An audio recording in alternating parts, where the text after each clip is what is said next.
Sir चौपदरीकरणाची प्रक्रिया कोणत्या स्टेजपर्यंत आहे? की चौपदरीकरणाचा जो प्रकल्प आहे थोडा ज्याला महत्वाकांक्षी प्रकल्प असं म्हणतो, मोठा प्रकल्प आहे. मगाशी जसं मी म्हणलं की 232 किलोमीटर लांबीचं आपण चौपदरीकरण प्रस्तावित करतोय. आता जेव्हा हे प्रस्ताव जातात हे सगळे, तर ते अगदी दिल्लीपर्यंत टॉप ह्याच्यापर्यंत जातात. आणि आजकालची जी प्रक्रिया आहे त्याच्यामध्ये सर तो रावेर मार्गे आहे का सगळ्याला टच करतो. एक उत्तर देतो तुम्हाला, फक्त एक प्रश्न द्या, एकाचं उत्तर देतो, समाधान झालं तर पुढे जाऊ. तर चौपदरीकरणाचा प्रकल्प जेव्हा घेतला जातो तर त्या प्रकल्पाला कुठल्या तरी स्कीम मध्ये अंतर्भूत होणं आवश्यक आहे.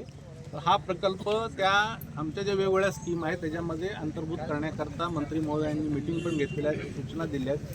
तो एकदा अंतर्भूत त्या प्रकल्पामध्ये समाविष्ट झाला की मग पुढची आपली भूसंपादन आणि ही प्रक्रिया सुरू होईल. त्याच्यामध्ये आता दुसरा मुद्दा तुमचा जो आहे की रावेरकडला झालेला नाही, एवढं सांगायचं ना आपल्याला.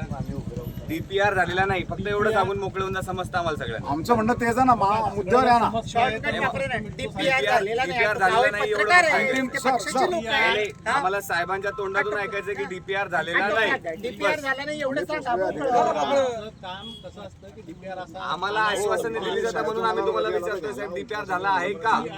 काम चालू आहे, झालेला नाही. चर्चा सुरू आहे. झालेलं म्हणजे तो प्रकल्प संपल्यानंतर डीपीआर संपतो. साहेब तो सबमिट होणं पण गरजेचं अरे असतं. तुम्ही एकदा खात्रीलायक झालाच नाही. डीपीआरची जी टप्पे आहेत त्याच्यामध्ये भूसंपादन प्रक्रिया GR आला होता माझ्याकडे, आता तुम्हाला कॉपी मी दाखवू शकतो. तो फायनल अगदी म्हणजे मार्ग पण दाखवून मोकळे झाले होते. तो खरा आहे का खोटा आहे? खरा खोटा असं काही नसतं. मग कसं आहे, मग ते सांगा ना, तुम्ही सांगा कुठून खरा खोटा असा प्रकार नसतो. खरा खोटा हा प्रकार नाही.